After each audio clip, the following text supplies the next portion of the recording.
Par conséquent, il n'y a qu'un seul salut, c'est la connaissance directe. Et aucune paresse ne pourra nous dispenser de cet effort. Il faudra absolument acquérir la connaissance directe. À formation égale, la vérité triomphe. Formez-vous, armez-vous de science jusqu'aux dents, c'est ce que j'ai dit à Obenga.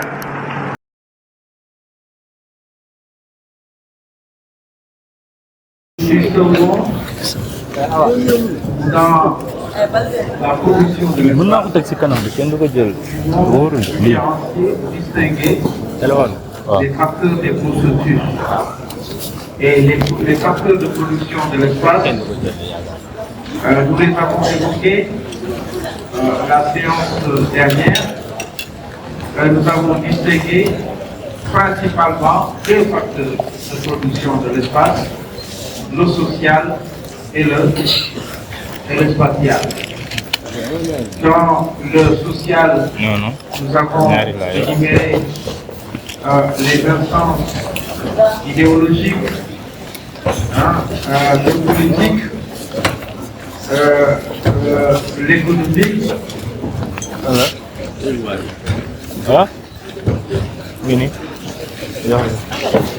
L'économique, donc les trois niveaux, l'idéologie, le politique, l'économie,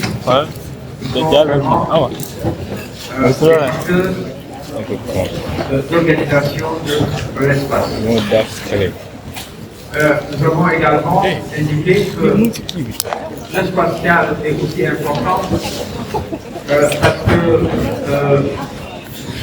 trois éléments essentiels que nous avons indiqués participent à la production de l'espace et nous avons indiqué l'isolement, la discontinuité et la distance. Ce sont des facteurs d'organisation de l'espace.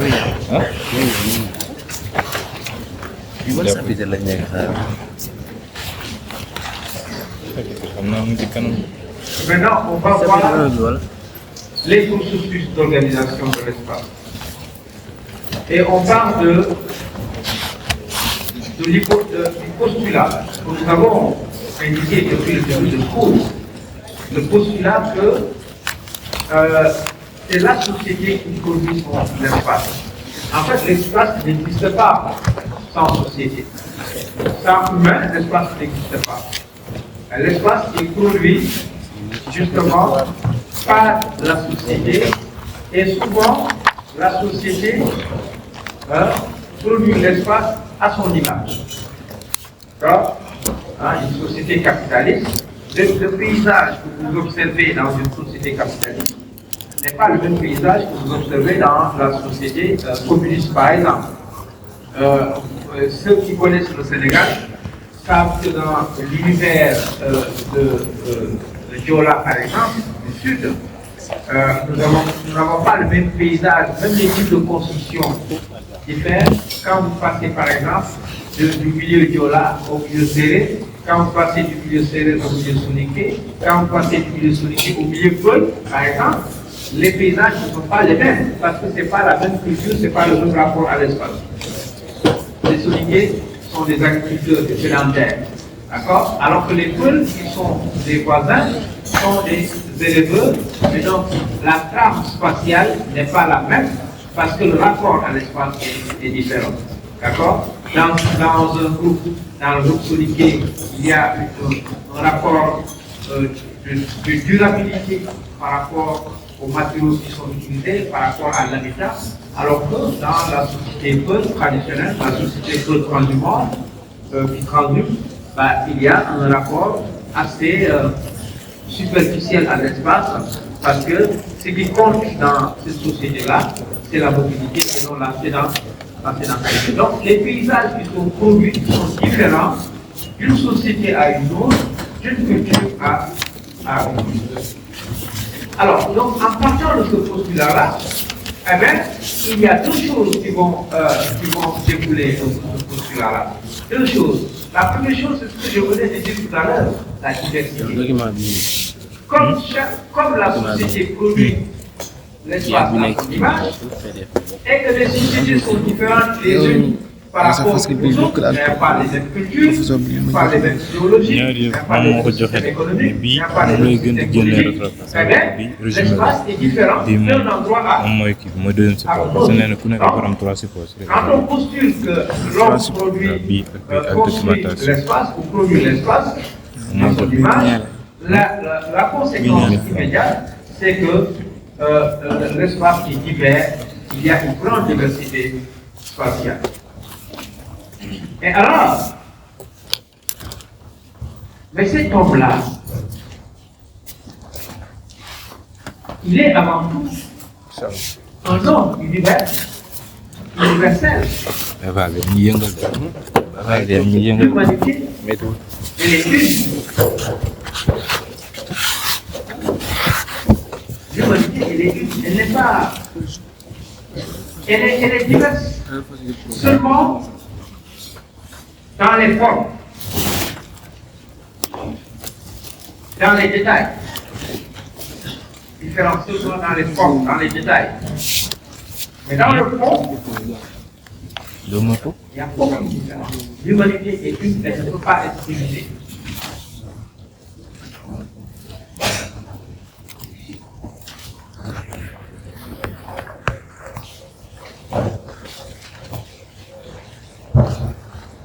Les différences ne sont que des différences de circonstances,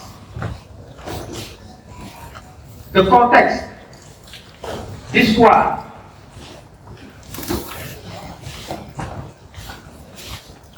Mais l'homme est absolument le même. Absolument le même.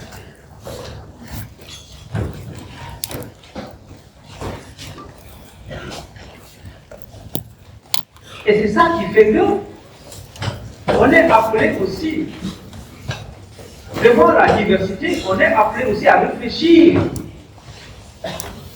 sur les identités, sur les régularités, sur les récurrences. Qu'est-ce qu'on peut observer dans la diversité? Qu'est-ce qu'on peut observer qui est propre à tous les groupes sans exception, sans tenir compte de leur culture, sans tenir compte de leur histoire, sans tenir compte de leur temps. C'est-à-dire quelque chose qui s'impose à elles, indépendamment de leur histoire, de leur parcours, de leur projet, de leur situation géographique. C'est ça le caractère universel de l'homme. Spatial.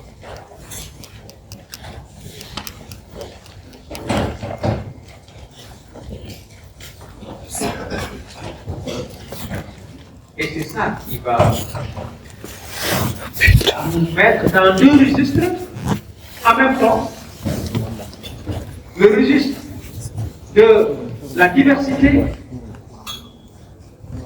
de la pluralité, mais en même temps, le registre de la singularité, de la loi et de la récurrence. Autrement dit, notre espace de vie est empreint de signes ethnologiques, c'est vrai, de signes anthropologiques, c'est vrai, de signes linguistiques, c'est vrai, de signes religieux, c'est vrai. Il y a tout ça, c'est vrai.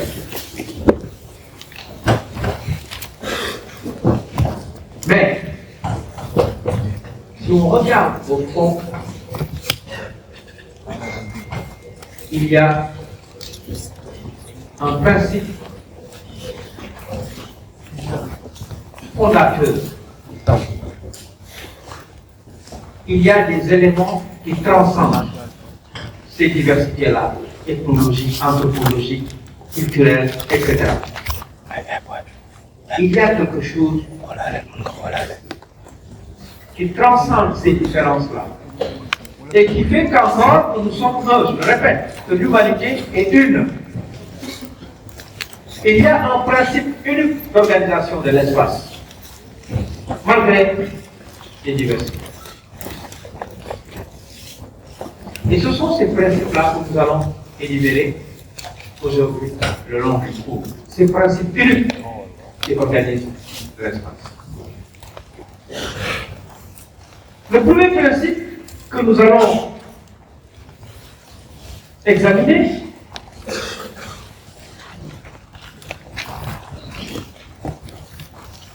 c'est celui-là.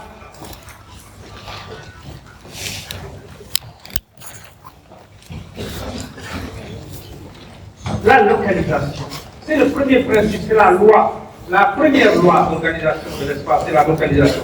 Regardez-vous, vous êtes forcément quelque part. Quelque part. Dans le monde, la loi qui s'impose à tout le monde, c'est que forcément, quel que soit son statut, quel que soit le niveau social, quel que soit votre projet, quel que soit votre parcours, vous êtes toujours quelque part. Là, quelque part.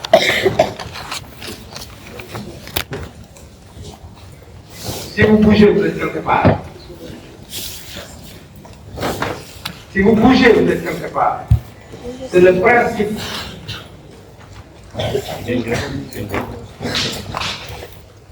La loi de l'espace. Vous ne pouvez pas être dans l'espace sans être quelque part. C'est la loi.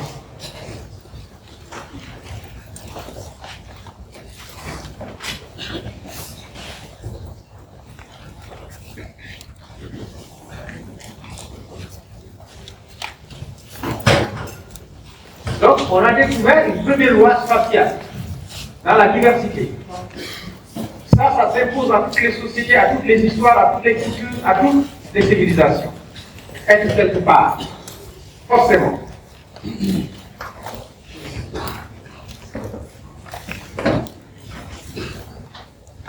c'est ça qui crée l'espace. C'est la localisation qui crée l'espace.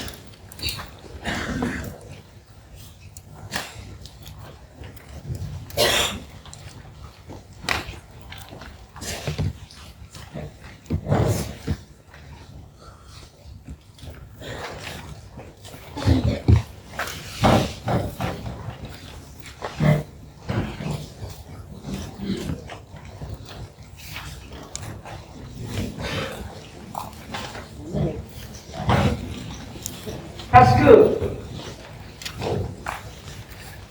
ce que l'espace est, ou ce qui fait l'espace, c'est l'emplacement. C'est la place.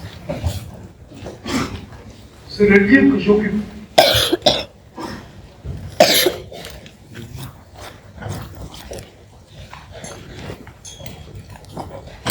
Évidemment, ce lieu-là peut être le cadre,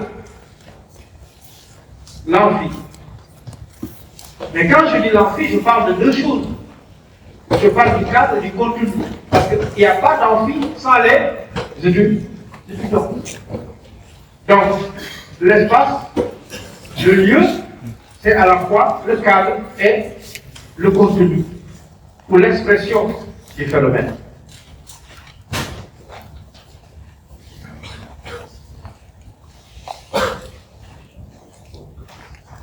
Ce lieu, on peut le circonscrire, on peut le définir par des coordonnées. Latitude, longitude, altitude, qui vont donner les coordonnées géographiques.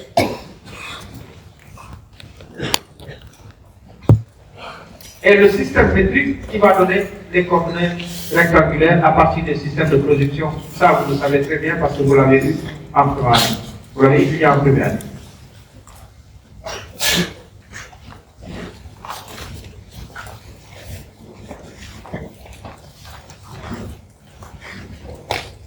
Donc, l'espace, c'est le fait d'être là ou quelque part dans le monde. C'est ça qu'on appelle l'espace. Être là ou quelque part. Forcément. Forcément. Être là ou être ailleurs. Mais on est toujours dans un endroit précis. C'est ça l'espace.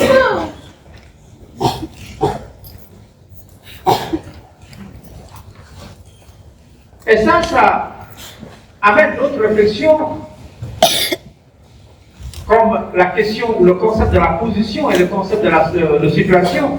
La position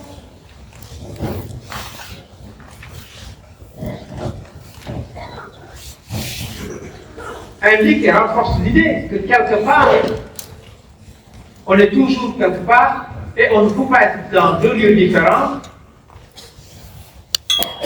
La position indique les coordonnées géographiques.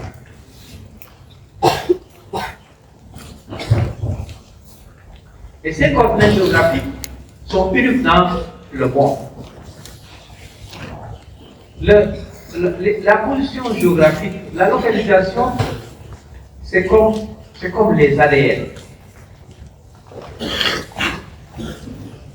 Quand on prend vos empreintes digitales, par exemple, vos empreintes digitales,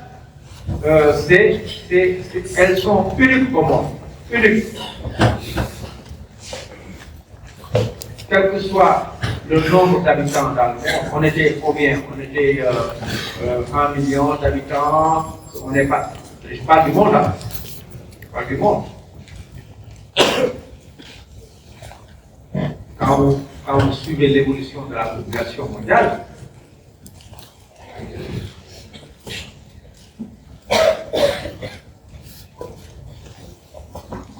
ben on était 2 personnes. N'est-ce pas? Allô? Peut-être même au début une seule personne.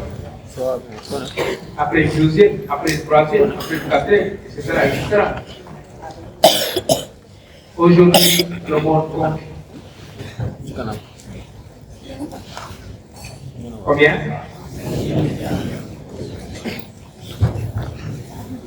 Et peut-être demain, on va avoir 4 milliards, 5 milliards, on ne sait jamais. On peut avoir, on peut aller. Et quel que soit le nombre, quelle que soit la population mondiale, l'empreinte digitale sera toujours unique. Et c'est la même chose pour l'espace. Quels que soient les milliards d'habitants, la position sera toujours unique. Elle ne sera pas une position doublée.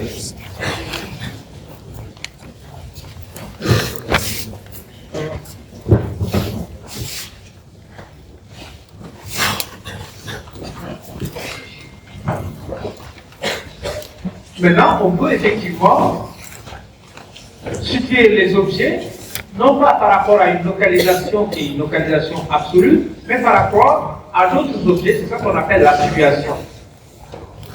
Donc en géographie, position d'un point, ce n'est pas la même chose que situation d'un point. La position renvoie à la localisation absolue, tandis que la situation renvoie à la localisation relative. La localisation relative, c'est quand vous situez l'envie par rapport aux objets environnants. Vous dites par exemple, l'amphi pédagogique se trouve à l'est de l'amphi qui est destiné aux grandes cérémonies.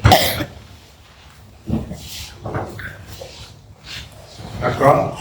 Vous consignez ça dans le document. Vous dites l'amphi pédagogique est situé à l'est de l'amphi destiné aux grandes cérémonies. Vous consignez ça dans un document. Demain, on vient, on rase l'amphi destiné aux cérémonies, on le met de l'autre côté. Ça fausse complètement votre indication. Donc la situation d'un objet est relative dans la mesure où les objets de l'espace peuvent bouger. D'accord? Et les repères que vous choisissez sont des repères aussi qu'il faut bouger.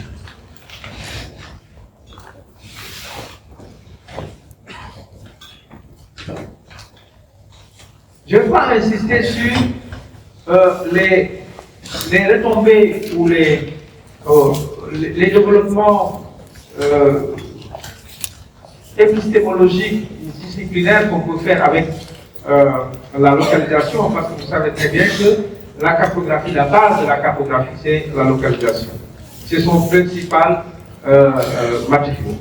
Inversement, la cartographie dévoile la localisation, parce que la cartographie permet de voir à l'instant la mise en scène des positions et des places. Les localisations peuvent concerner des phénomènes humains, des phénomènes physiques, matériels, immatériels, des phénomènes infra, des phénomènes micro, des phénomènes à grand échelon, etc., etc. Ça peut avoir un format spatial, ça peut avoir un format, on peut mesurer des mesures ou des qualifications, une localisation peut être régulière, irrégulière, concentrée, aléatoire, dispersée, etc. Mais le plus important pour moi, c'est le sens que la localisation a.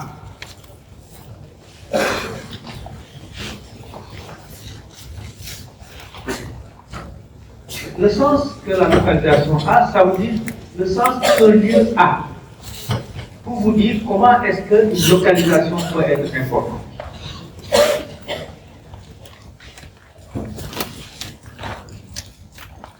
Être là et non ailleurs, ça a beaucoup de signification. Ça a bouleversé le monde. Ça a bouleversé le monde et ça a bouleversé, par exemple, les États-Unis. Je donne l'exemple des États-Unis.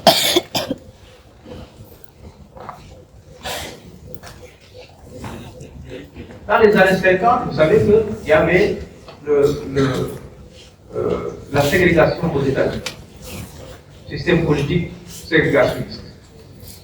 Les Noirs, comme on le faisait à l'apartheid, comme à l'image de l'apartheid. Bon, l'apartheid est un peu inspiré de cette politique de ségrégationniste aux États-Unis, où les Noirs étaient partis quelque part, les Blancs étaient partis quelque part. Même dans les quartiers des villes, il y a des habitations pour Blancs, il y a des habitations pour Noirs. Dans les services, il y a des toilettes pour Blancs, il y a des toilettes pour Noirs, etc.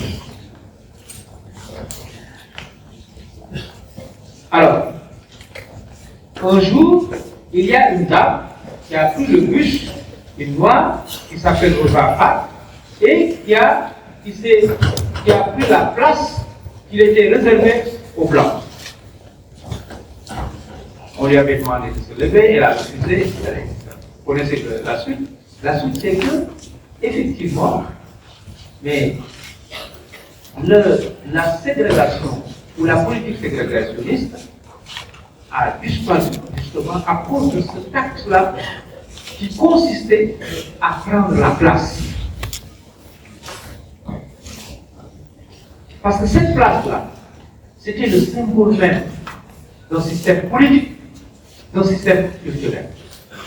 Et pour lutter contre ce système-là, il fallait simplement prendre une place dans le blanc. Les places qui étaient réservées aux Blancs, elle a eu son courage, elle les a pris, on lui a demandé de libérer la place, elle a refusé. Ça a fait des grèves, d'abord ça a commencé par les syndicats, après c'est devenu politique, après c'est devenu populaire, et c'est ça qui a engagé la lutte contre la politique ségrégationniste aux États-Unis. Le refus de céder la place a donc enclenché tout un mouvement politique qui a eu raison du système ségrégationniste. Donc, une place, ce n'est pas n'importe quoi. Une place, ça a un sens. Vous asseoir quelque part, ou être quelque part, ça a un sens. Je le dis parce que nous sommes des géographes, nous nous occupons des places. Nous étudions les places. Les places ne sont pas des choses comme ça. Quand je dis place, comprenez lieu, comprenez territoire, comprenez espace.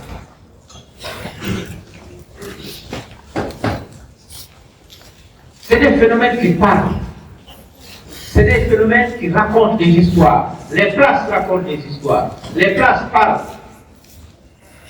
Les places vous indiquent le rapport au monde.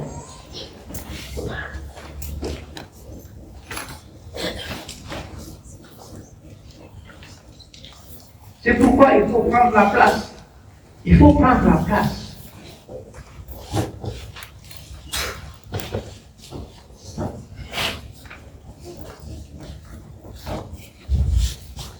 Il y a quelques années de cela, en s'inspirant de Marx, on parlait de lutte de classe.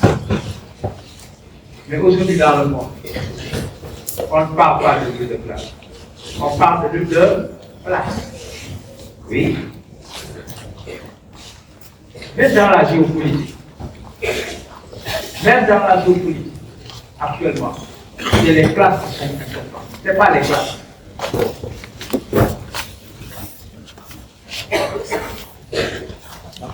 C'est pourquoi vous voyez des pays qui se rivalisent là en faisant de grandes infrastructures. Regardez le Sénégal, on fait des grandes infrastructures, on fait des aéroports, on fait des autoroutes, on fait des stades, etc.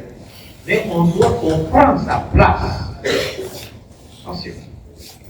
Dans le monde. Ça pèse dans les relations internationales. Il faut prendre sa place.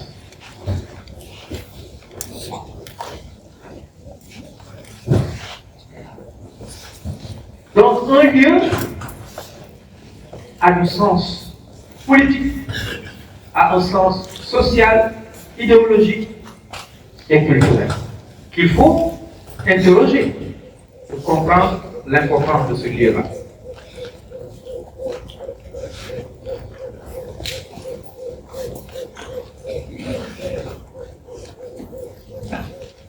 Et pendant les phénomènes, pendant les manifestations politiques, si vous faites attention, vous allez comprendre l'importance d'une place pendant les manifestations politiques. Je vous donne des exemples.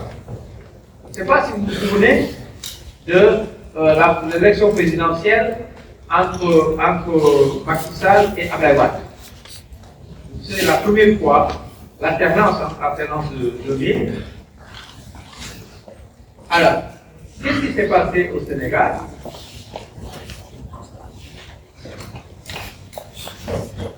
Abdoulaye Wade a verrouillé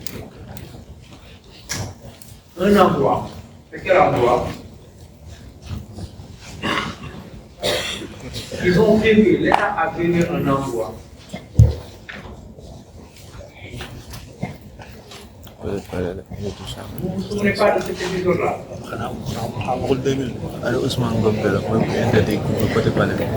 Non, mais j'ai dit.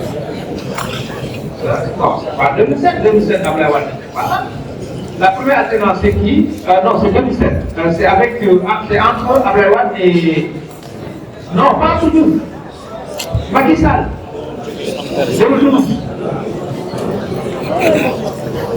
Et 2012.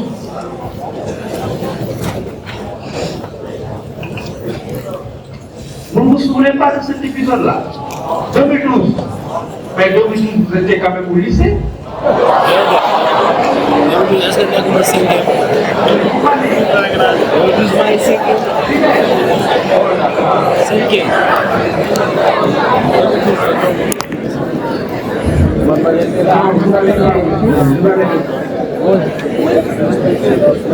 il fallait, à partir de la place de l'indépendance, à partir de la place de l'indépendance, non, pas la place de l'indépendance.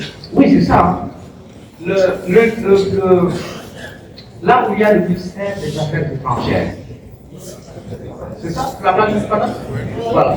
Il a verrouillé la place de l'indépendance, de sorte que mais vous pouvez manifester partout au Sénégal. Mais vous ne pouvez pas accéder à la place de l'indépendance. Les idées se font. Quand Macky a fait, il a laissé la place de l'indépendance. Il est parti faire ses campagnes ailleurs. Mais chaque soir, ou chaque 2 jours, les idées se sèquent et autres essaient de pénétrer cet espace-là sécurisé, et à chaque fois, c'est des échappées et ils retournent. Pendant des jours et des jours, personne, aucun opposant n'a pu franchir cette limite-là qu'il a imposée aux gens entre ce qu'ils considèrent comme étant l'espace symbolique des activités et de l'extérieur. Aucun opposant n'a pu pénétrer cet espace-là pendant toute la campagne électorale. Tapez sur le net, vous allez voir des vidéos sur ces échauffourées-là, presque quotidiens, entre l'opposition et les policiers. Parce qu'ils considèrent que l'enjeu du pouvoir et que les gens qui veulent renverser le pouvoir, ils peuvent renverser le pouvoir en pénétrant dans cet espace. Et donc il a verrouillé cet espace-là, parce que pour lui, c'est en fait ça le pouvoir. Gbagbo et Ouattara, en Côte d'Ivoire, là aussi c'était très jeune dans ce cas-là. Hein? N'est-ce pas? Très jeune. Quand la guerre a éclaté, il a tenu, les gens ont tenu. Ouattara était dans un hôtel à Abidjan. L'autre était dans le palais. Et la Côte d'Ivoire, à ce moment-là, c'était la Côte d'Ivoire, c'était le palais. Parce que des mois et des mois, les gens se sont fait la guerre, mais il n'y a pas eu de suite. C'était la guerre civile. Les forces de Ouattara ont contrôlé tout Abidjan. Mais le pouvoir était entre les mains de Gbagbo. Tout Abidjan, toute la Côte d'Ivoire, presque. Mais même après avoir contrôlé toute la Côte d'Ivoire, le gars était au pouvoir. Gbagbo était au pouvoir. Le jour où ils sont pénétrés dans le palais présidentiel, où le pouvoir est tombé. Le pouvoir aurait pu tomber depuis longtemps. Parce qu'ils ont pris tout la Côte d'Ivoire. Et ils n'ont pas pris le palais présidentiel qui était construisé. Et c'est le jour où ils ont pénétré dans cet espace-là, ce mini-espace-là, que la guerre est terminée, qu'on a déclaré que c'est maintenant Ouattara le président de la Côte d'Ivoire. Voilà le sens d'un lieu. Un lieu, c'est aussi la symbolique. Dans le cas sénégalais, comme dans le cas de la Côte d'Ivoire, mais ce qui représente le Sénégal ou la Côte d'Ivoire, ce n'est pas l'ensemble du Sénégal de la Côte d'Ivoire, non. C'est un lieu précis, qui est politiquement chargé et qui est idéologiquement chargé également. C'est la raison pour laquelle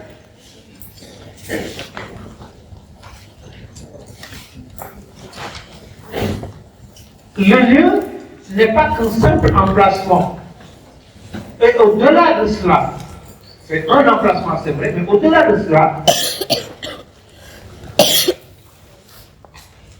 le lieu est porteur d'une signification politique et sociale très forte.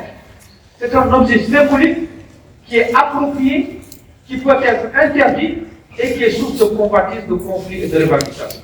C'est ce qu'on voit tous les jours. Un lieu, c'est cela. L'espace, c'est cela. L'espace est approprié. L'espace peut faire l'objet d'interdits, de permissions. L'espace est source de convoitise, de conflits et de revendications.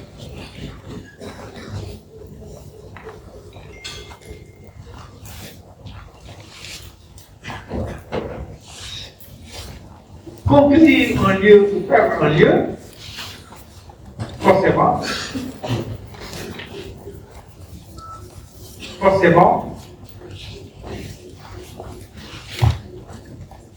entraîne un renouvellement social.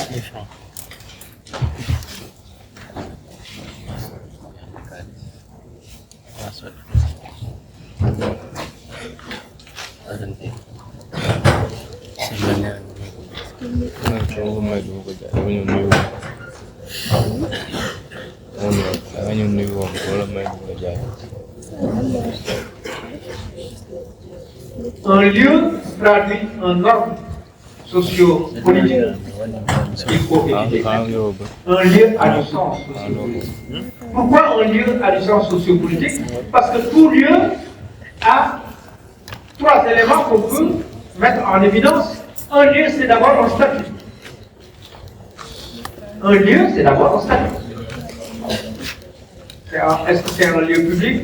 Est-ce que c'est un lieu privé? Est-ce que c'est un lieu sacré? Est-ce que c'est un lieu profane? Est-ce que c'est un lieu institutionnel? Est-ce que c'est un lieu banal? Est-ce que c'est un lieu politique, culturel, etc.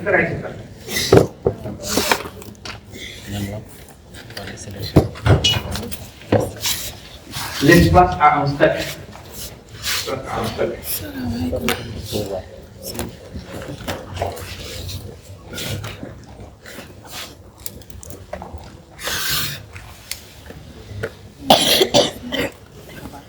Public, privé, c'est important.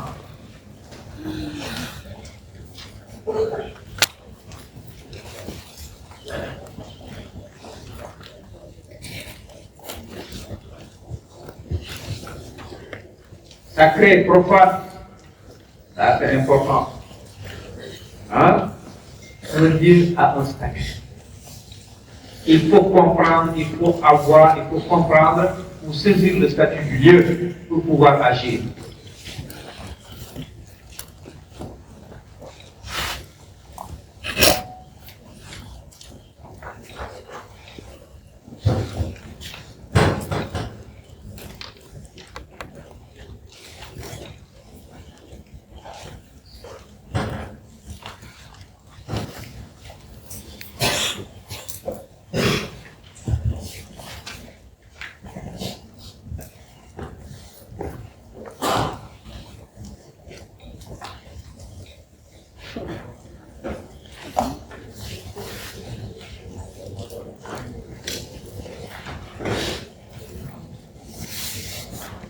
Jangan dah nak ya tahu.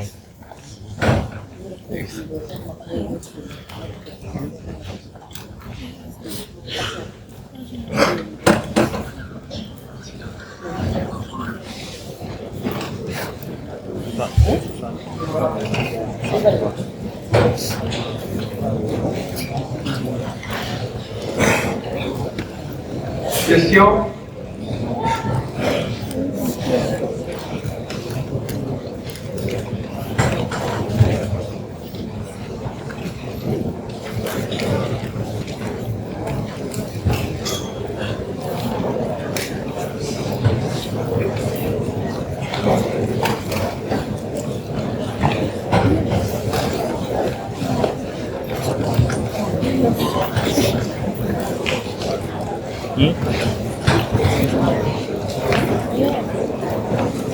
Hah?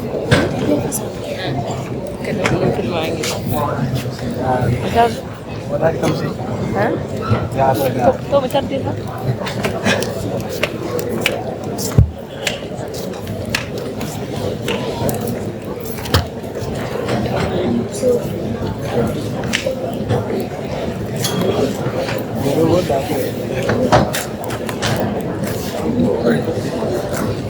Ini kayak dulu. Hein? Hah? Kira mana orangnya fake gradu dulu, bukan? Itu pas kita di Rogo Piara, fake gradu dulu.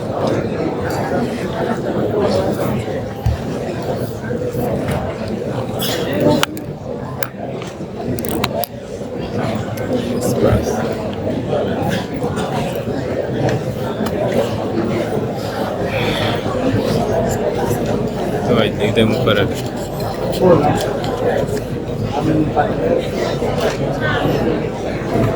Jangan kopi. Kopi.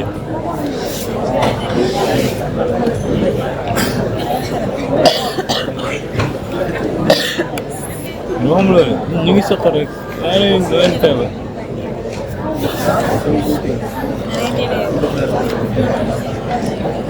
Hamza. Hah? Behar ya, Fahad. Ni sekarang.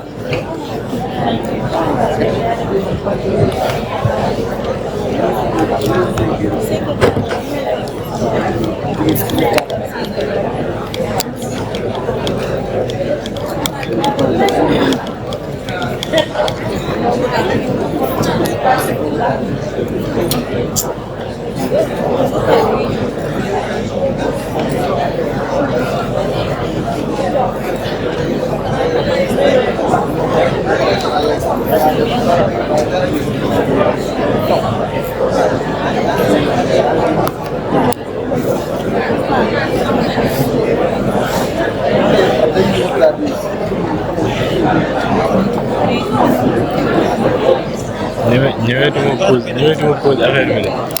ñëwetuma pose. pose ndeyam kii.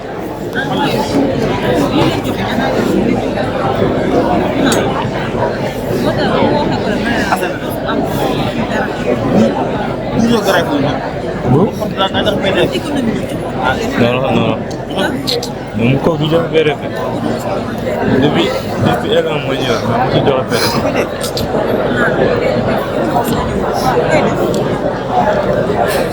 Bueno.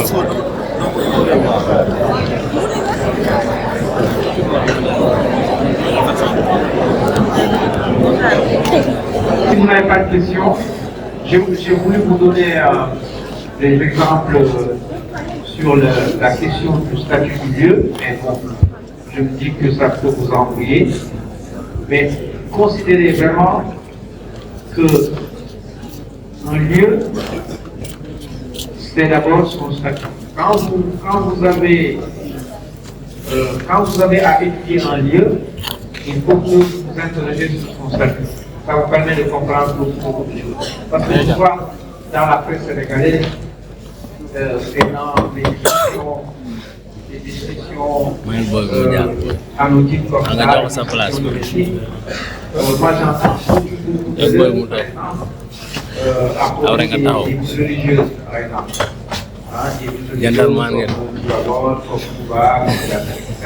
Les gens disent beaucoup de choses, mais en fait, ils ne comprennent rien du tout parce qu'ils ne sont pas interrogés les statuts des lieux. Quand on interroge les statuts des lieux, on comprend mieux certains actes et certaines actions qui sont venues. Voilà. Mais on ne peut pas regarder le lieu par le prisme de notre lieu. Par exemple, je ne peux pas lire Touba par le prisme de Thiès, mais je ne peux pas lire Touba par le prisme de Diourbel, parce que ce n'est pas le même statut. Donc, si ce n'est pas le même statut, ce n'est pas le même traitement. Si ce n'est pas le même statut, ce n'est pas les mêmes normes. Voilà. Donc, il faut interroger le statut du lieu, et ensuite, c'est ça qui va vous permettre de comprendre tout ce qui se passe dans ce lieu-là, et comment est-ce qu'on peut mieux articuler les actions qui sont par exemple réalisées par l'État, par le religieux, ça c'est une histoire, je vous raconterai plus tard, quand vous serez en train du ministère de l'Intérieur, palais de justice à qui palais présidentiel. Le lieu aussi, c'est le voisinage. Le voisinage, le rapport avec le voisinage, les solidarités. Voyez tout ce qui se passe actuellement dans certaines parties du Sénégal, par exemple entre Mbour et Malicounda, ceux qui sont le bourg savent de quoi je parle, Mbour Malicounda. Vous savez ce qui se passe entre Touba et Mbacké. Touba et Mbacké. Est-ce que c'est Touba et Mbacké actuellement? Est-ce que c'est Touba et Mbacké ou Touba Mbacké actuellement? Les gens qui habitent Touba savent que ce n'est plus Touba et Mbacké, c'est Touba Mbacké, parce que c'est complètement intégré. Et c'est ça qui va se passer entre Dakar et Rufisque. Donc, le lieu, c'est aussi le voisinage qui peut être un voisinage de solidarité ou de tension. Le lieu, c'est aussi la légitimité des acteurs. Et ça renvoie à ce qu'on a dit tout à l'heure au statut du lieu. La légitimité des acteurs peut dépendre du statut du lieu. Est-ce que c'est des occupants simples? Est-ce que c'est des passagers? Est-ce que c'est des autochtones? Est-ce que c'est des allochtones? Voilà. Est-ce que c'est les premiers habitants? Est-ce que c'est les derniers venus? Il faut vraiment vous interroger sur tous ces aspects-là pour pouvoir comprendre les lieux.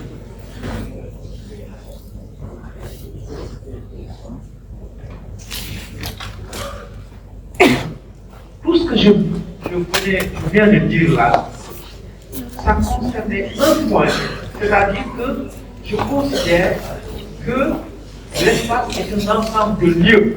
Et je prends un lieu, j'essaie de lui donner une lecture géographique en disant le lieu, c'est une position, le lieu, c'est une situation, le lieu a un sens politique, le lieu a un sens idéologique, culturel, etc. Et que c'est important de prendre place, donc de prendre le lieu en tant que tel.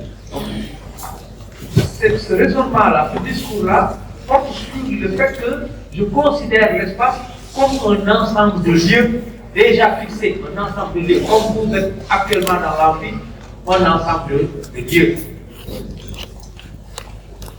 Je vais maintenant passer à l'autre aspect de la localisation en considérant le lieu non pas comme quelque chose qui est acquis, qui est là, mais quelque chose que moi je vais créer. Je peux venir avec un étudiant, vous êtes là, 1, 2, 3, 4, 5, vous êtes là, je peux venir avec quelqu'un, j'essaie de lui trouver une place. Donc, le lieu, la localisation, c'est le lieu, d'accord, qui est le résultat, le lieu, mais c'est aussi le processus de création d'un lieu. Donc, la localisation, c'est deux choses. Le résultat et le processus de création du résultat. D'accord?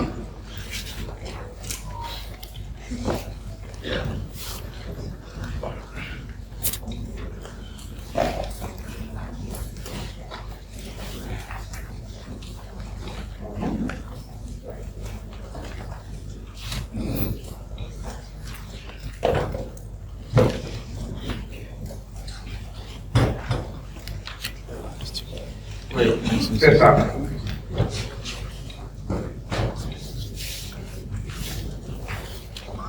C'est une question qui n'est pas mal.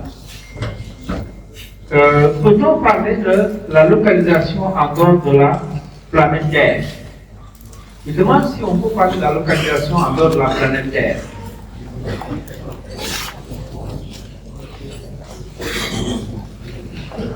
C'est pas mal hein, comme question par rapport à tout ce que nous avons vu, vous pouvez répondre à cette question-là. Par exemple, l'astronaute, hein, il vous aide. Hein. Par exemple, l'astronaute qui se trouve sur une station spatiale, comment peut-on définir son espace?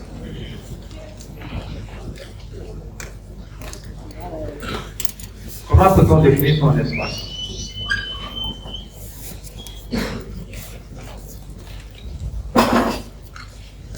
Allons-y.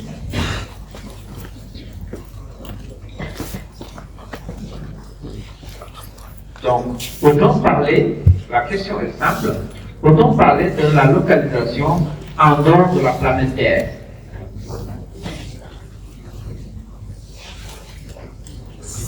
Hein?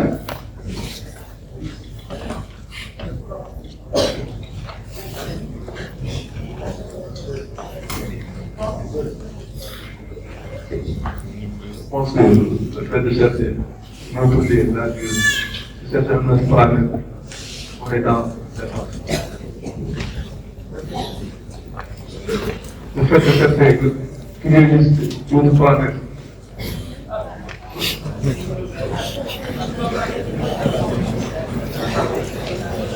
On n'a pas compris, hein?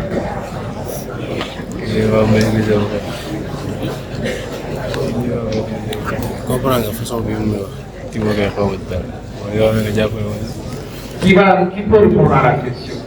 Et pourtant la question est très simple et nous l'avons vu, hein? Nous l'avons abordé ici. Qui peut répondre à la question?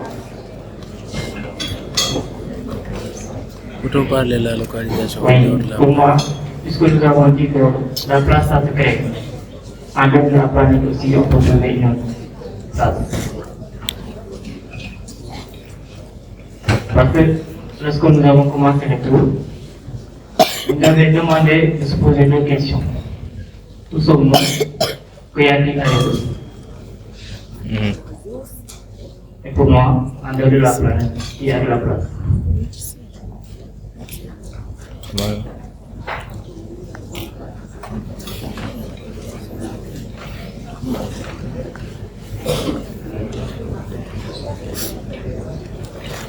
bi nag le problème c'est que amul feeling quoi. On va amul feeling. parler d'une manière générale am na feeling de. Non amul feeling. et on va rester dans la chose. Il y a deux choses. Votre question pour deux choses. Est-ce qu'il est possible de localiser quelque chose en dehors de la planète? Bien sûr. Bien sûr. Comment les Ukrainiens, comment ils interceptent les drones et les missiles? Est-ce que c'est sous terre? Ils les interceptent. Pourquoi? Parce qu'ils les localisent.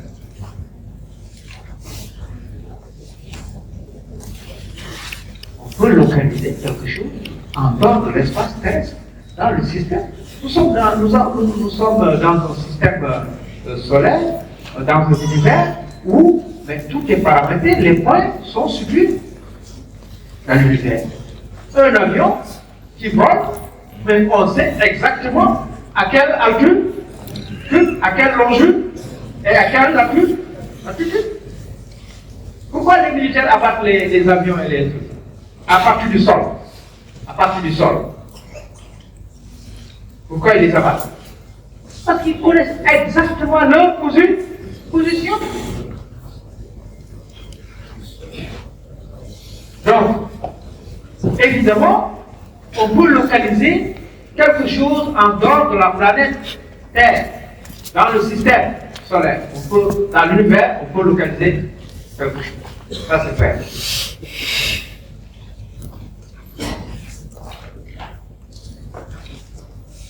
Maintenant, nous, géographie, notre objet, ce n'est pas le nuit. Ah, je vous ai dit aujourd'hui le courant. Notre objet, c'est l'espace terrestre. Nous travaillons là où on peut mettre les pieds. Ce n'est pas dans un avion, ce n'est pas dans un satellite. C'est là. Donc restons pieds à terre. Restons dans l'espace géographique. Et essayons dans l'espace géographique de considérer la localisation comme étant un résultat, mais un processus de l'action. La localisation est un projet. C'est une stratégie de positionnement par rapport aux espaces ou phénomènes connexes. Alors c'est important. Là, vous n'êtes plus des gens qui essaient de donner sens à un phénomène qui est là. Vous êtes l'inventeur même de l'espace. Vous êtes les fabricants de l'espace. Quand vous vous mettez dans ces postures-là, vous devenez les fabricants de l'espace. C'est pourquoi certains deviennent des aménagistes. Beaucoup de géographes, après, tournent vers l'aménagement du territoire ou l'aménagement du pays. Parce que les géographes ont cette compétence-là de mettre les lieux, de fabriquer l'espace, d'arranger l'espace. Ce n'est pas donné à tout le monde. Parce que mettre du lieu, fabriquer du lieu,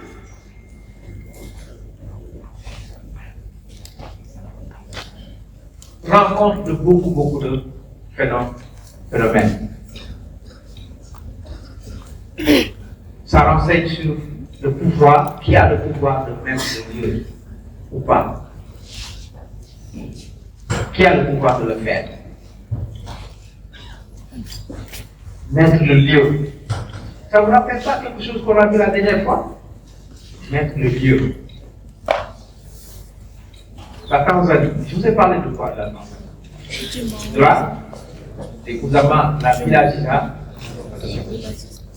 on crée l'espace. on met en place un dispositif d'habitat. Et donc, ça interroge la question du pouvoir. Qui a le pouvoir? Qui peut le faire? Qui ne peut pas le faire? Quels sont en ce moment-là les jeux des acteurs? Quels sont les rapports de force? C'est toute la problématique des localisations dans nos sociétés. Pourquoi ici et non ailleurs?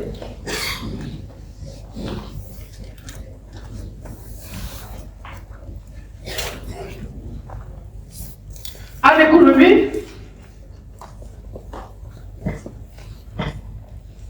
cette localisation-là est avant tout la réponse à ce qu'on appelle la rente de situation.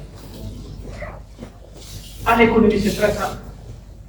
Vous ne mettez pas un fait économique, une activité économique, là où vous allez vers votre perte. Ce n'est pas possible. C'est ça qu'on appelle la rente de situation. Vous ne mettez votre entreprise que là où vous gagnez de l'argent. Si vous ne gagnez pas de l'argent, vous ne mettez pas. Bon, donc, la situation, la localisation de votre service, la localisation de votre bien doit vous apporter de l'argent et des bénéfices. Comment est-ce que je peux tirer le maximum de bénéfices dans une situation, ce qu'on appelle la rente de situation?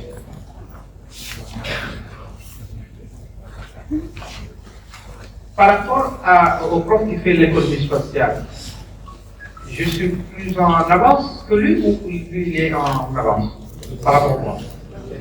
Il est plus en avance. Donc vous avez vu ça? Il est mouillé. Il est mouillé. Donc il est plus en avance que moi. Donc c'est bon. Hein? Il est mouillé. Qui est-ce que vous devez devant le mouillé? Je ne vais pas me retarder sur ça parce que je sais que ça, il va le faire avec vous. Donc, la rente de situation en économie classique, la rente de situation nous amène à nous poser deux questions fondamentales. Deux questions. La première question, c'est quel est le meilleur endroit pour une activité donnée? Vous avez une activité. Quel est le meilleur endroit où vous allez mettre votre activité? C'est ça la première question. Et une question importante, on verra les incidences en économie. La deuxième question, vous n'avez pas l'activité, mais vous avez un endroit. Quelle est la meilleure activité à mettre dans cet endroit-là pour faire des bénéfices? Donc, deux questions. Une question, vous avez l'endroit, vous n'avez pas l'activité. Une deuxième question, vous avez l'activité, vous n'avez pas l'endroit.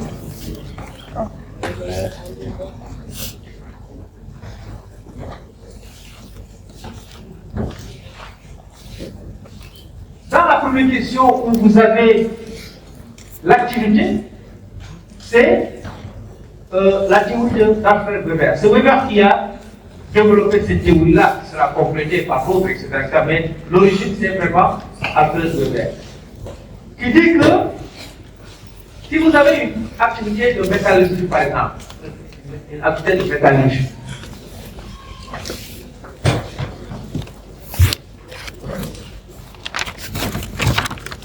où est-ce que vous allez mettre l'activité de métallurgie à une transformation de fer? Non, transformation de fer. Où est-ce que vous allez mettre?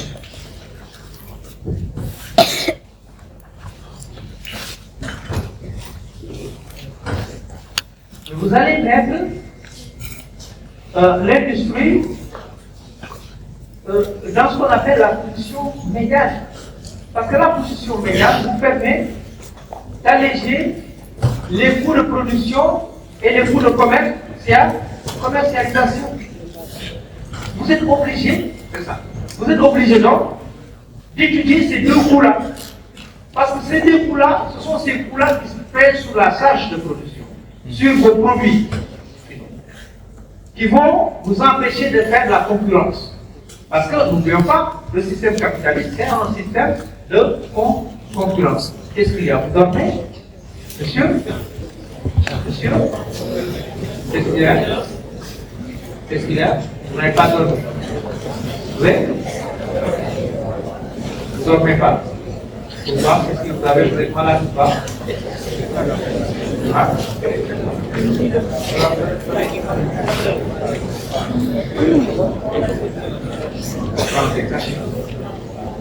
Et il faut prendre le petit déjeuner avant de venir là. Il faut l'habitude de prendre le petit déjeuner. Il y a beaucoup d'étudiants qui ne prennent pas le petit déjeuner et ça, c'est pas bon. Prenez le petit déjeuner avant de venir. Il y a beaucoup d'étudiants qui sont chaque jour, on fait appel à l'ambiance. Une fois. Donc voilà. La nuit.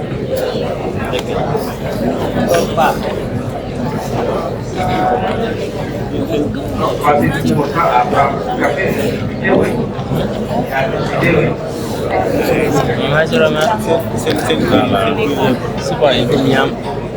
min hanki kijirri hanki jam mbar heedi o taw mbar mofti ɗum ɗon korno jalli mi ñaam 2 heures jam heedi taw mi heedi heureusement mbo mofti laccira mewam ko gasi ɗum kewnom ñamde jamma hade mi nela mewam gasi. Si dans votre situation c'est l'exploitation des ressources qui pèse, qui coûte cher. Par exemple, l'extraction du fer. Ça coûte excessivement cher parce qu'il faut les gommer, parce que c'est profond. Donc si c'est l'extraction, si c'est ce qu'on appelle les intrants, si c'est ça qui coûte cher, vous êtes obligé en ce moment-là de situer votre entreprise près des mines.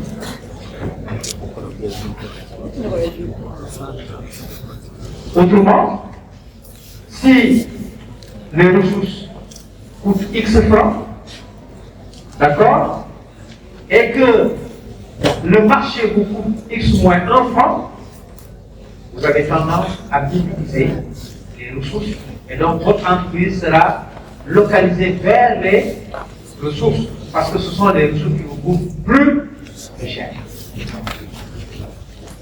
Vous avez compris le tableau? Non.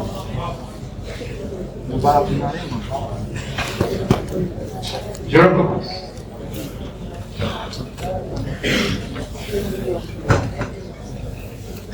Vous faites une activité industrielle qui consiste à exploiter, à transformer le fer. Mais le fer, il faut l'extraire. Mais l'extraction du fer est extrêmement chère.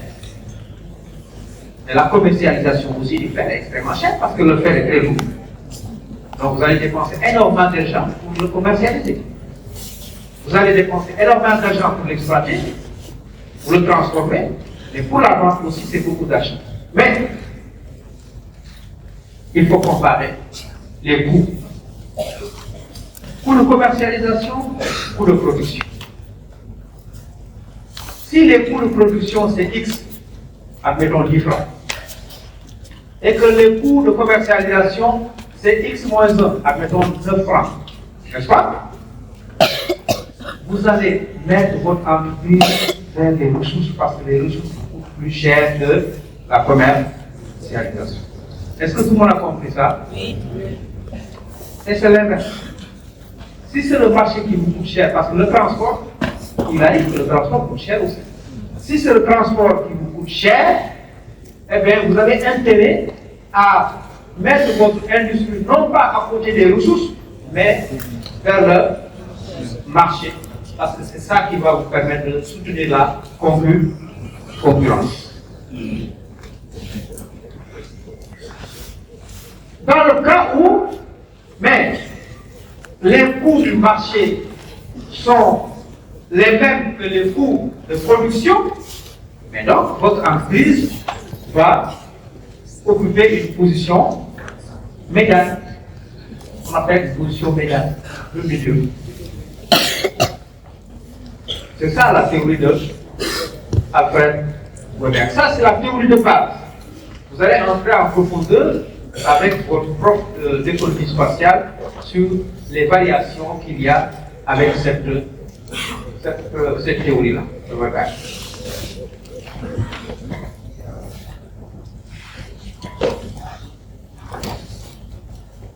Et donc, vous voyez que cette entreprise-là, c'est un lieu, on la crée, mais on la crée en mettant en place des stratégies, en calculant des choses.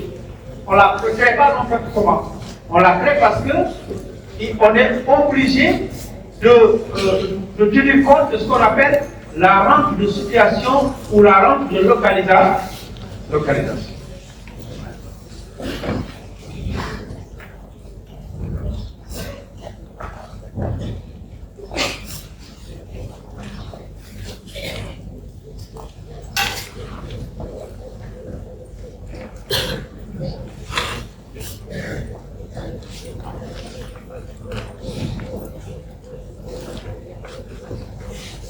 Théorie Weber, je n'ai pas bien compris.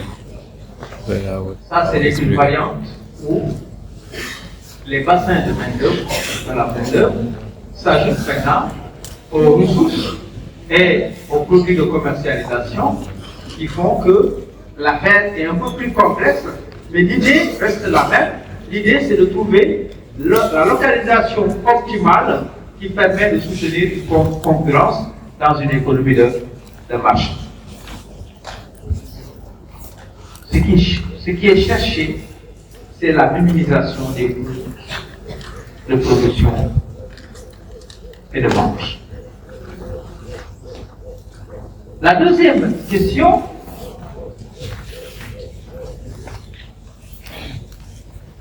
c'est la question que vous avez vue avec le prof en économie, de l'économie spatiale.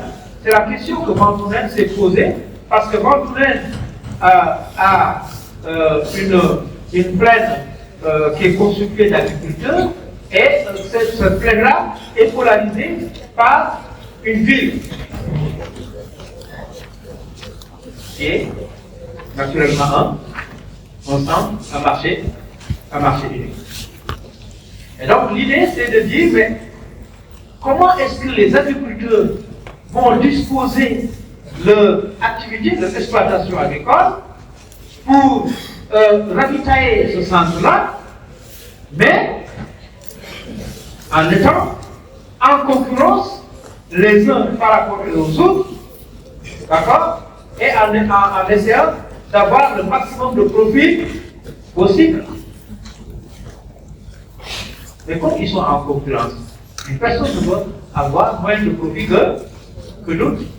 Et donc, ils vont faire le même raisonnement et ils vont s'organiser autour de la ville. Ils vont mettre autour, dans les environnements immédiats de la ville, les produits à haute valeur ajoutée et périssables.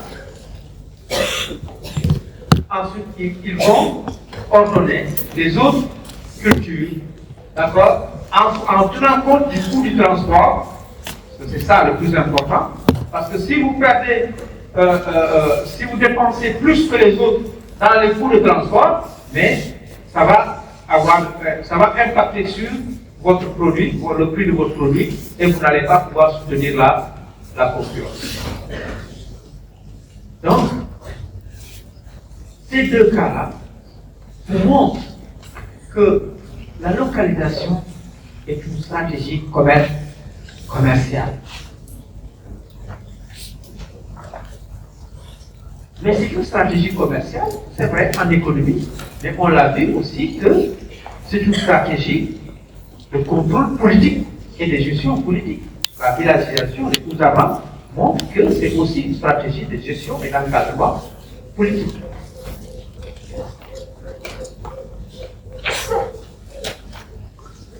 Et dans ce cadre-là, mais nous, les géographes, on a des choses à dire, on a des compétences à faire valoir en tant que géographe. on est en service quelque part, hein, ça c'est notre compétence. Le fait de dire que si vous mettez votre entreprise là, ou si vous mettez une infrastructure ici, ou un service là, voilà les conséquences, voilà le sens que ça peut avoir en termes économiques, en termes culturels, en termes politiques.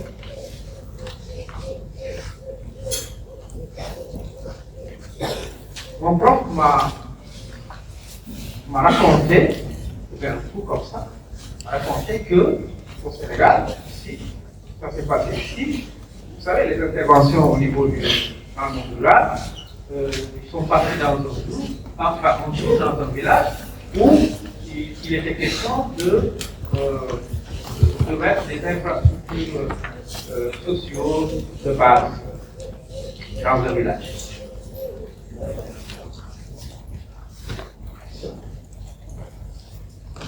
Et ils ont remarqué dans des villages que les femmes allaient puiser vers le village, kilomètres. Et ça a dégoûté. Ils ont dit, ah non, c'est pas possible dans ce village-là, il faut laisser faire un forage pour que les femmes soient soulagées. Et ils sont venus. Ils ont regardé. Et ils ont fait un but pour les femmes. Les gens sont partis. Après, ils ont remarqué que les femmes continuent à aller à 3 km pour prendre l'eau. Le puits est là. Personne n'utilisait le puits.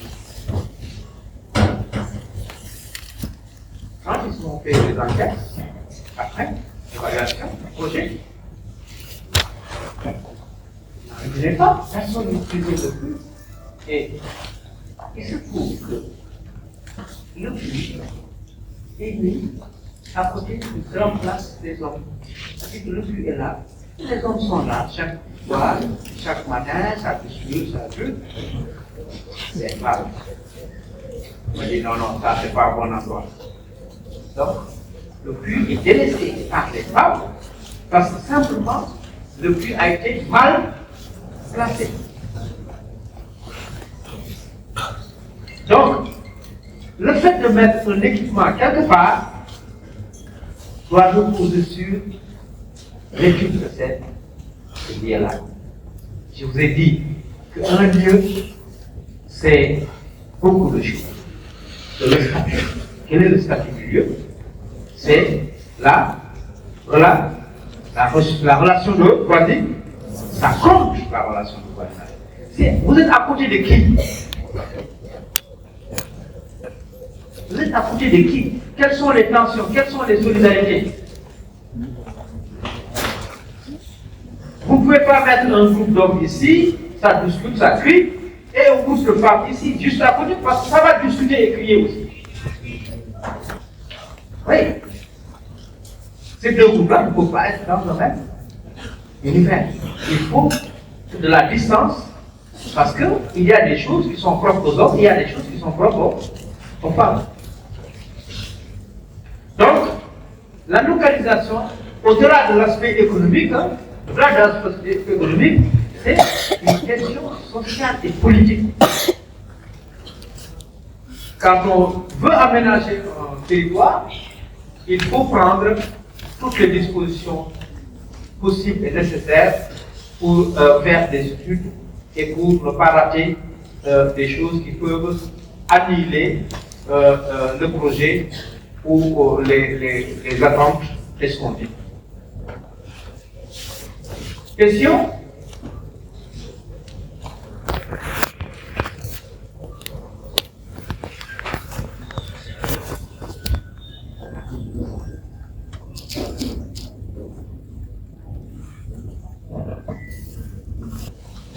De mettre quelque chose en place, de créer. C'est que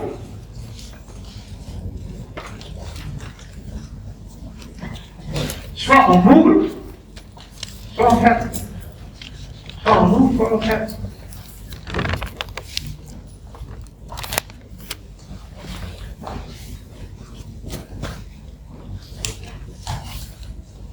je ne sais pas si vous connaissez la corniche. La corniche là. Oui, la corniche là. Un des éléments. Mais vous ne connaissez pas. Non, vous ne connaissez pas. Vous voyez la corniche, mais vous ne connaissez pas la corniche. Si vous connaissez la corniche, vous devrez savoir qu'un des éléments qui a fait que le village artisanal. Est-ce que vous entendez parler du village artisanal? Non, très rarement. Le village artisanal qui est juste là, à côté du quai de pêche là. Soumbédioune, oui. Il y a un village artisanal là-bas. D'ailleurs, la preuve, vous ne savez même pas qu'il y a un village artisanal.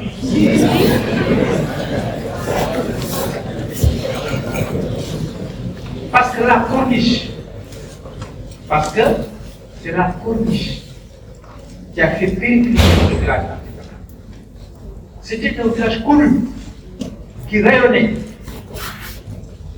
C'est à partir du moment où ils ont fait la corniche là, que le village a été isolé.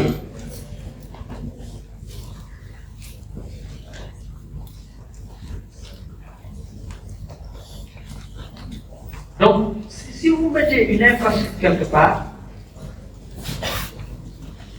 il faut savoir que soit vous ouvrez, soit vous fermez. Soit vous limitez l'accès, soit vous créez un centre, un nœud, un carrefour, un interface, un synapse, etc. Soit vous fermez, donc vous créez une barrière. Dans le cas du village artisanal, la corniche a été une barrière, une limite, une frontière et un obstacle.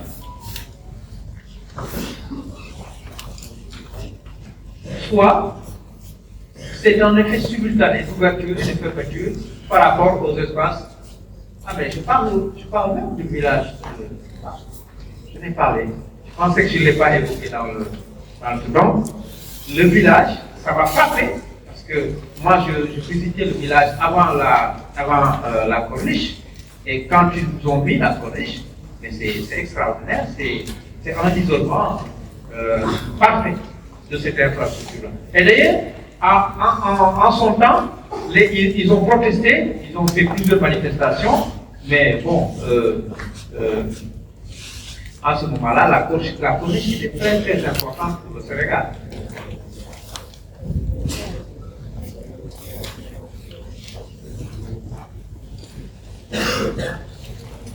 Voilà, la localisation est toujours une décision politique, un acte de pouvoir, peut-être le résultat d'un rapport de force aussi. Ça, vous le savez, hein, dans les villages, moi je vis ça, dans les villages, on doit mettre en place une mosquée, on dit non, c'est pas ici, non, c'est là où il faut mettre, non, c'est là où il faut mettre. Un dispensaire, on dit non, c'est pas ici, c'est là où il faut mettre, il faut le mettre près du chef de village, il faut mettre au milieu du village, etc. C'est extraordinaire ce qui se passe dans le milieu rural en termes de localisation des infrastructures. C'est toujours des rapports de force, c'est toujours des contestations, des protestations. Mais c'est aussi une assignation de ressources, ou de contraintes, comme on l'a vu tout à l'heure. Elle est donc aussi l'objet d'un contrôle sociopolitique, car elle est le cadre de multiples usages, interventions et acteurs, et de plusieurs acteurs. Vous pouvez fabriquer un lieu, mettre un aménagement, etc. Mais ça peut être dévoyé de son objectif, et ça peut être utilisé à plusieurs fonctions. Ça peut avoir plusieurs fonctions.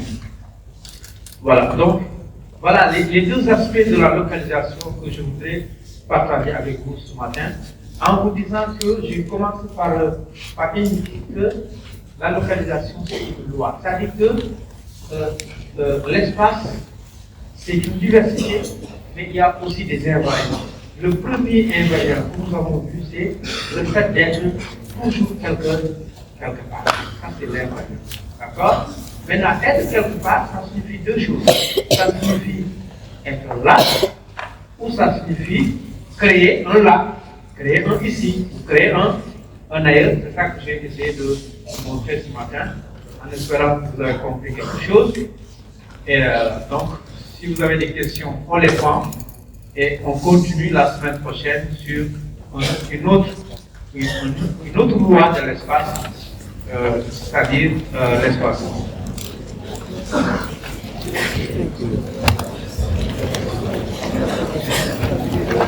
Il n'est pas l'heure, donc je prends les questions. Il n'est pas l'heure. Sinon, on continue. Quel au site? Oui. Oui, la pollution, on va encore envoyer au site, effectivement, parce que le site, c'est une unité géographique, d'accord, qui peut être définie par les latitudes, les longitudes et l'altitude. Donc, effectivement, la position pour envoyer au site.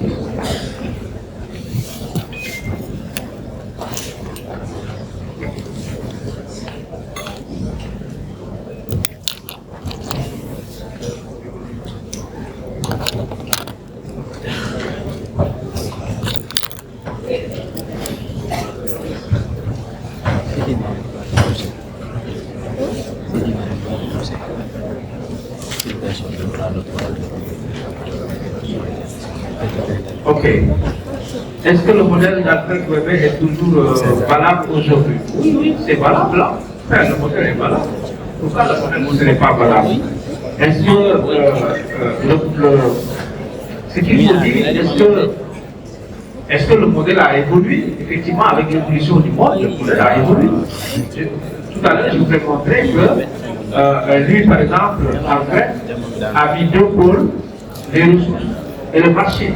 Hein? Je vous ai montré juste après qu'il y en a qui ont mis un troisième pôle qui est la main-d'œuvre. D'accord? Il y a beaucoup de choses qui évoluent avec le temps. Les modèles évoluent aussi avec le temps et les avancées technologiques.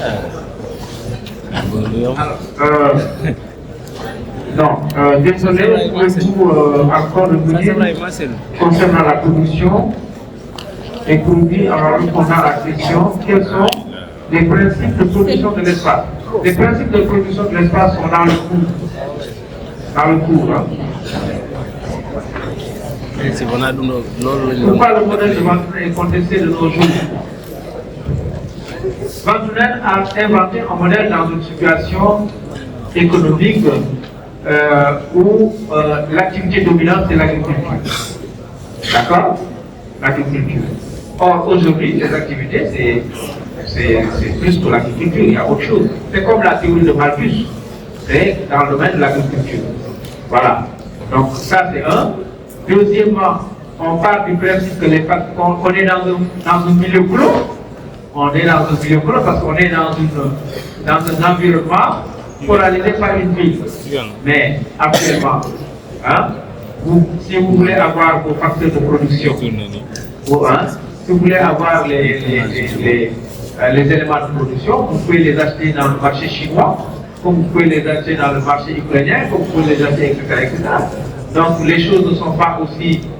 Le marché, il est là, mais avec la loi de l'offre et de la demande, mais vous pouvez avoir des prix concurrentiels que vos concurrents n'ont pas. Vous pouvez avoir des prix que vos concurrents n'ont pas. Donc, on n'est pas dans un univers clos actuellement, mais on est dans un univers ouvert.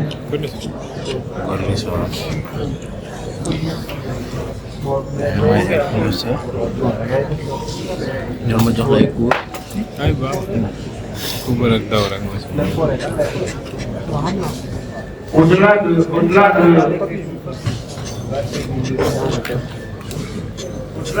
idéologie commerciale, la localisation peut être une stratégie sécuritaire pour l'investisseur. Bien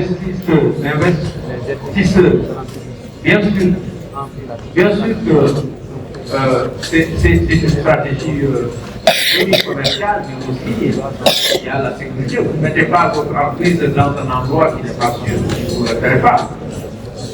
Donc ça là, c'est à prendre en compte.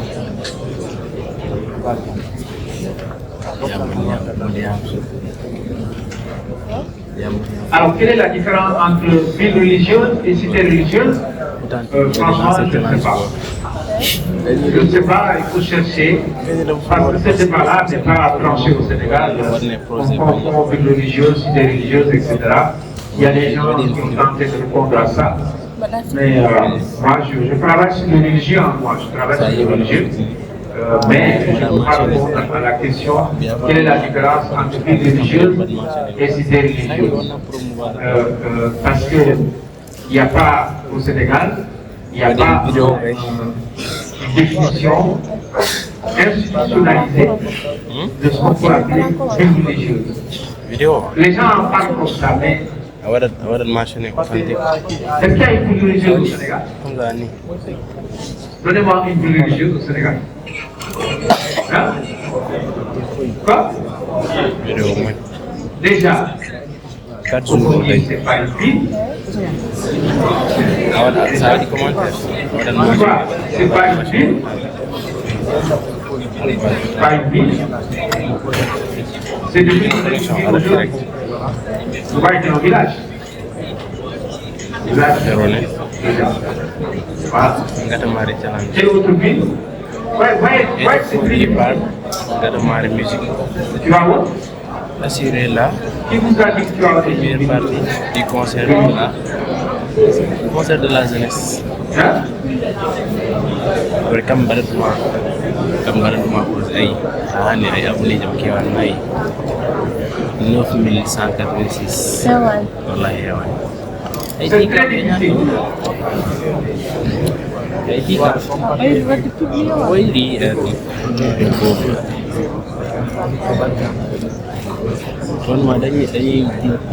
Au Sénégal. Au Sénégal. La seule constante au Sénégal, c'est la religion. La seule constante au Sénégal, c'est la religion.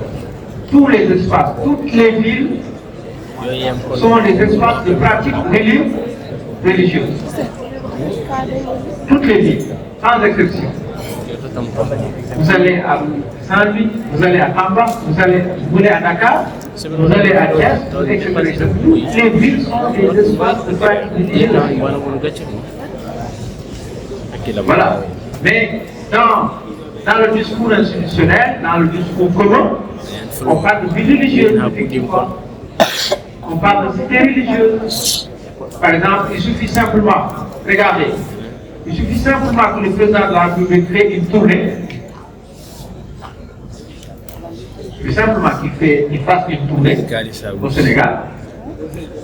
Et qu'il dise, oui, dans le programme de modernisation des villes religieuses, nous allons intégrer telle ville, telle localité.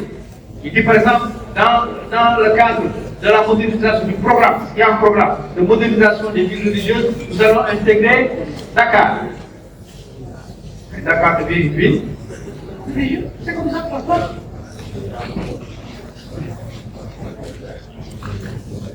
Mais il n'y a pas de critères définis pour dire tel endroit est une ville religieuse, tel endroit est une cité religieuse, tel endroit, il n'y en a pas. Mais collectivement, dans nos représentations, on se dit Touba c'est une ville religieuse, Tivaouane c'est une ville religieuse, Médina Gounass c'est une ville religieuse, et Ndiassane est une ville religieuse, Popenguine est une ville religieuse. Donc, dans nos représentations, nous on dit telle est une ville religieuse, telle n'est pas une ville religieuse, parce que simplement l'activité religieuse occupe une place très considérable dans le pays. Parce que simplement, ça a été fondé par, par exemple, le cas de Touba, ça a été fondé par un religieux. Comme ça a été fondé par un religieux, et que toute la vie de Touba tourne autour du religieux, on dit Touba est une ville religieuse. Mais il n'y a pas de critères normés pour classer les villes du Sénégal en ville religieuse, en cité religieuse et en ville laïque. Nous, on a essayé de le faire, on a essayé d'étudier cette question-là, de ville religieuse et de ville laïque. Mais on a suivi simplement ce que tous les Sénégalais savent. On a dit, bon, il y a au Sénégal, il y a deux sortes de villes. Il y a des villes religieuses. Ce que nous entendons par ville religieuse, c'est des villes où le religieux et l'activité pour la religion, pour les activités religieuses, sont les activités prépondérantes. Et la gouvernance de la ville est marquée par le religieux. C'est le religieux qui gouverne la ville. Quand vous allez à Cuba, quand vous allez à Chihuahua, quand vous allez à Kupegi, quand vous allez à Kounas, quand vous allez à Diassa, mais c'est le religieux qui gouverne la ville. Donc on a dit que, comme c'est le religieux qui gouverne la ville, on considère que c'est des villes religieuses. Maintenant, les autres villes, on les a appelées des villes laïques. Laïques, dans le sens où c'est des villes ouvertes, où il y a le religieux, il y a le politique, il y a aussi d'autres instances qui participent à la gouvernance de la ville. Est-ce que l'espace peut être virtuel? Si oui, est-il localisable? L'espace peut être virtuel. Vous pouvez virtualiser l'espace dans votre ordinateur et localiser. Oui. Dans votre ordinateur, vous pouvez localiser. Mais dans ce moment-là, c'est virtuel. Comme vous-même, on peut être virtuel. Donc l'espace est virtuel. N'est-ce pas?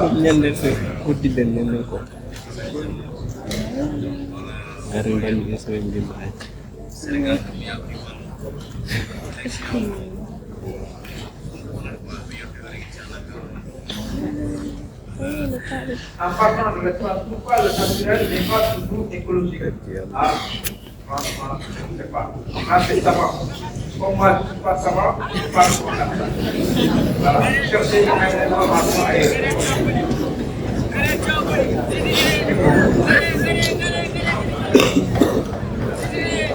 En économie classique, quelles sont les deux questions que la rente de circulation vous permet de poser? C'est dans le cours. Je ne sais pas qui a posé ça. En économie classique, quelles sont les deux questions que la rente de circulation se pose? C'est dans le cours.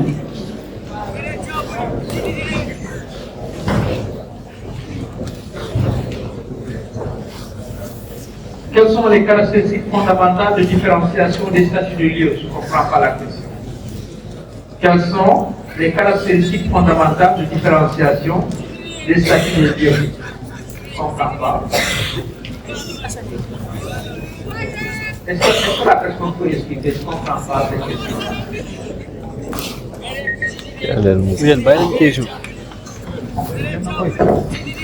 Jàll rek moo gën. Ngari caabu de. Jalo.